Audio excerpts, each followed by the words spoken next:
Crime movies are one of the harder genres of storytelling to get right, because I've dedicated countless videos to going over. There are various ways to screw them up if one doesn't know what they're doing. But as I got into in one specific video, which you can find a link in the description to, the most important aspect to making a crime movie good is that it has to be intelligently written. Speaking as a man who's actually wrote quite a few crime books, if your story isn't well written, then you've got nothing. And today, I'd like to go over a few different crime movies that took the wrong approach to telling their stories and specifically go over what exactly it was that they did wrong. And needless to say, there will be spoilers for any and all movies I bring up ahead. So in case you don't want something ruined, you should keep on the lookout. You have been warned. Okay, so for the purposes of this video, what I'd like to look at is a particular subgenre of crime movie that focuses more on the mystery behind a particular crime rather than the crime in and of itself. Because needless to say, there is a right and wrong way to do this. Like, for example, the girl with the dragon tattoo perfectly sets up a group of suspects who could have been behind a series of murders, and while the reveal probably isn't one that the audience will see coming, it makes perfect sense in hindsight, especially because it had been previously pointed out that the most obvious suspect couldn't be behind all the killings because they continued after his death, so it turns out that he was the killer. He just didn't do all of them. What I'm getting at here is, if a writer is to keep the identity behind a crime a secret, there has to be some kind of setup for the reveal. It has to be something that the audience will say, okay, that makes sense, once the proverbial curtain is finally pulled back. And Memento would be another good example of this, because with his extremely faulty memory, that puts pretty much anything and everything on the table as far as what really happened goes. So as long as it's not something outlandish, like Teddy turning out to be his wife in disguise, it will make sense and be expected by the viewer. Though, of course, what also helps it along is how brilliantly it's foreshadowed, the importance of which I got into in another video, which you can also find a link in the description too.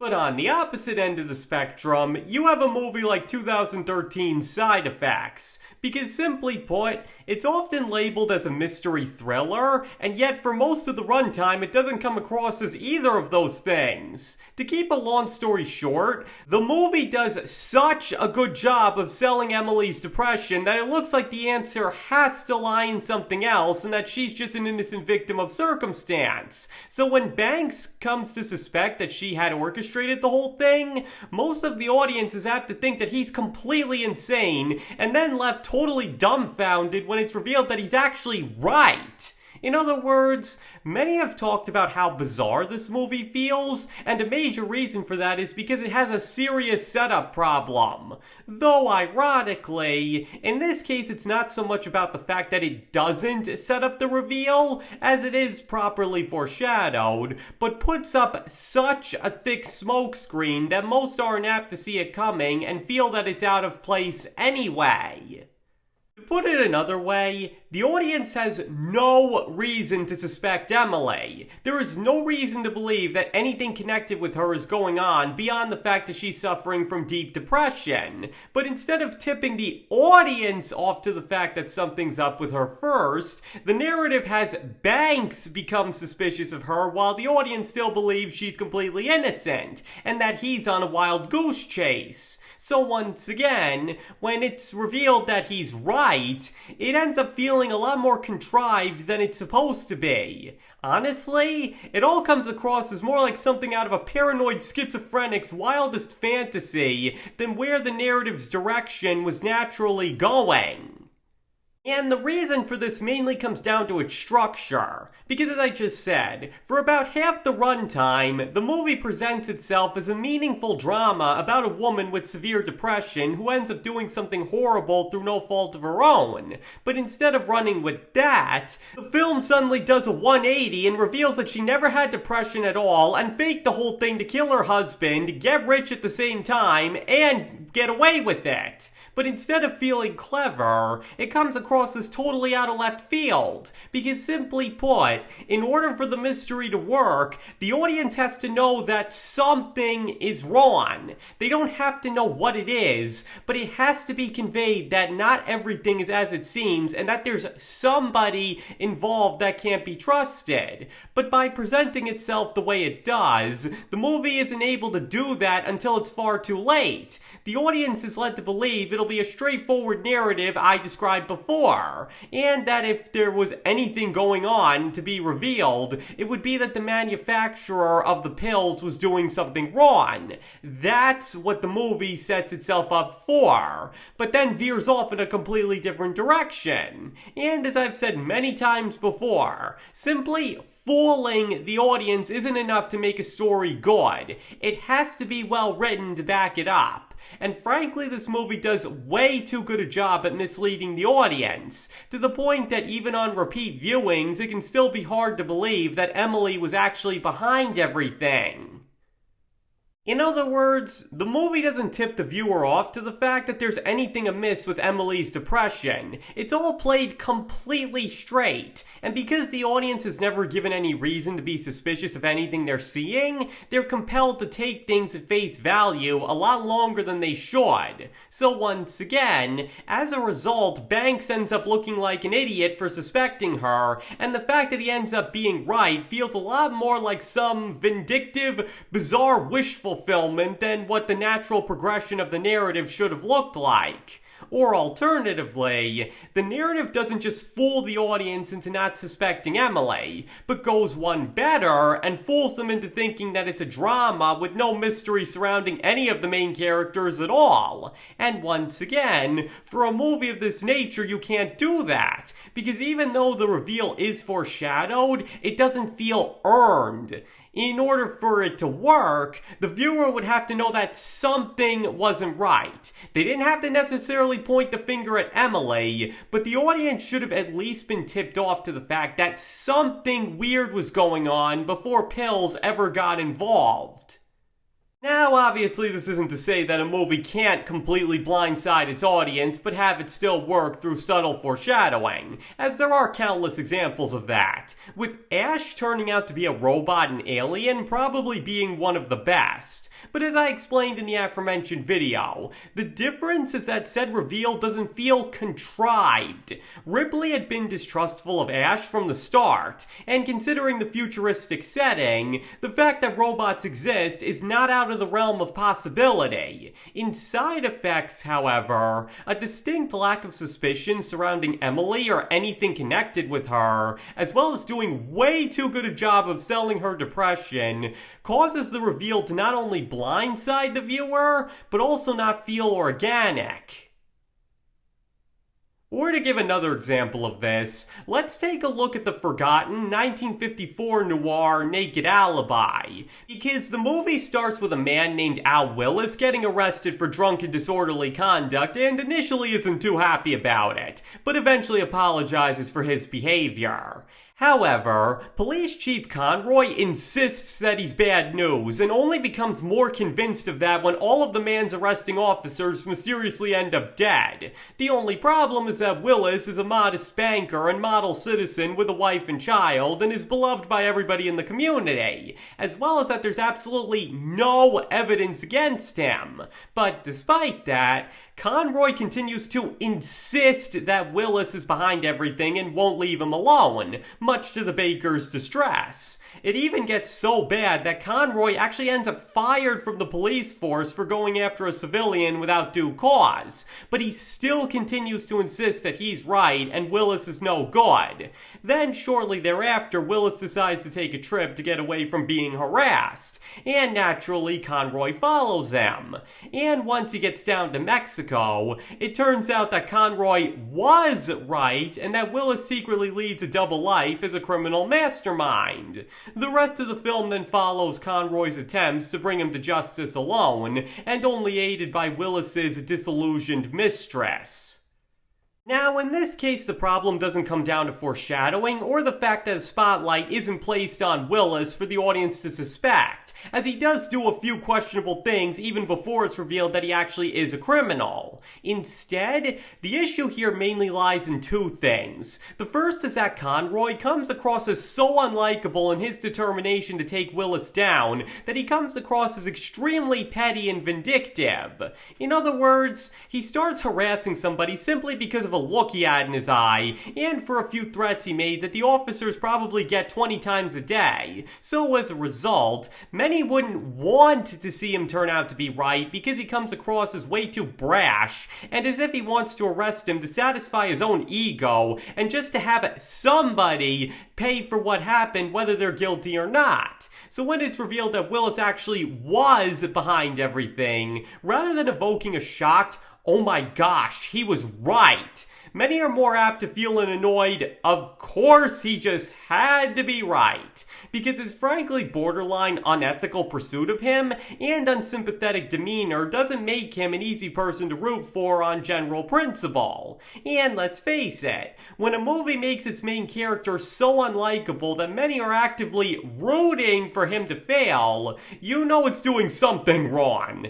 And that leads right into the second issue, which is that the movie would have frankly worked a lot better if it had gone in the direction it appeared to be going. I mean, the story of a vindictive police chief who becomes so convinced that an innocent man is a criminal mastermind that he won't stop harassing him, even after it gets him fired, and ultimately has his obsessive need to prove his hunch right, destroy his life, and cause the real mastermind to get away in his useless pursuit, may not be the most cheerful or original, but it could have said a lot about how dangerous people can get when they get drunk on power and refuse to admit they're wrong, as well as show how the innocent victims of those people suffer because of it.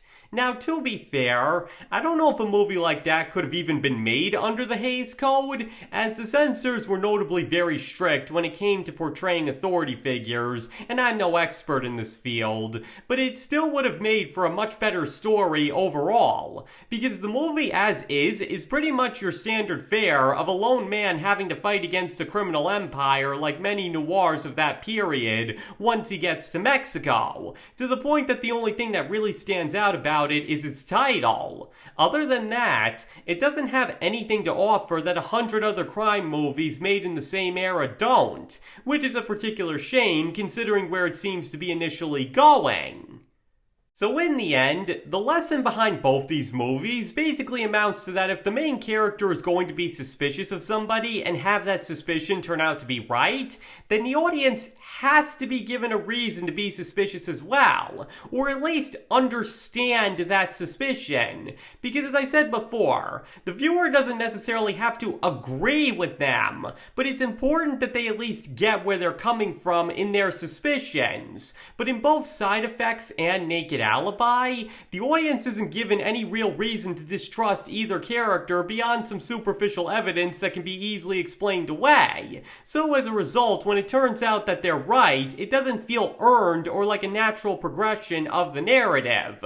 Like I said before, Ash in Alien is a great example of this done right, because even if one doesn't agree with Ripley's suspicions of him, it's very easy to see why she feels that way. And when it's revealed that he was in on the whole thing, it makes complete sense based off his earlier behavior. Or similarly, in Reservoir Dogs, some might think that there is no rat and that they just got unlucky, but it's still completely understandable why Mr. White and Mr. Pink would think that somebody sold them out. So when it's revealed that Mr. Orange is actually a mole and set the whole thing up, it not only comes as a complete surprise, but makes total sense because it lines up with what was already established about him. Sure, the audience was given no reason to suspect him personally, but they also weren't given a reason not to suspect him. And that's what both these movies failed to do, properly set up why the audience shouldn't be so quick to take Emily and Willis respectively at face value. These two characters gained the audience's complete trust and sympathy when they weren't supposed to, and as a result, the viewer has a much harder time believing they could be guilty than the writers intended. Though again, in the case of Naked Alibi, it's honestly more about wanting to see Conroy be proven wrong, rather than because they had any particular reason to trust Willis so strongly. And, of course, what also doesn't help is that both these movies would have probably been better if they had committed themselves to telling the story they appear to be telling before doing a 180. Because I said it before and I'll say it again. The story of a woman with extreme depression accidentally killing her husband due to questionable medication and having to deal with the fallout, or a stubborn police chief destroying his life on a wild goose chase against an innocent man, could have both made for great stories in their own right, and don't quite gel with what ultimately comes to pass. But in the end, the biggest reason, especially in the case of Side Effects, for the narrative issues comes down to that it didn't know how to use the mystery aspect of the plot. Again, the doubt comes in so late that by the time Banks suspects Emily, it doesn't feel like he can possibly be right, and the resulting vindication ends up feeling more frustrating than anything else, just like Conroy in Naked Alibi. Seriously, when he says at the end, "You were right all along," it feels completely unearned because of the measures he initially took, and the reveal in Side Effects is only marginally better by comparison. Because in the end, the point of a mystery, even one that's only present for a short time in the narrative, is that the audience has to be rooting for the person trying to figure things out and want to see them turn out to be right. And it may be for slightly different reasons, but that's what both Side Effects and Naked Alibi failed to do. In Side Effects' case, it may have more to do with the mystery not being clear enough for the answer to be a satisfying one, and in Naked Alibi, it's more about the main character simply being an unlikable jerk that's really hard to sympathize with, but the results are still more or less the same. Two movies that have a very difficult time pleasing its audience. Though to be fair, Side Effects does have its good points and defenders, so it wasn't a total failure. But as a mystery, it messed up just about as much as the first 10 minutes of Naked Alibi does, to the point that both could easily be seen as the perfect representation of what not to do when presenting the audience with a potential mystery involving characters that appear to be innocent of any wrongdoing.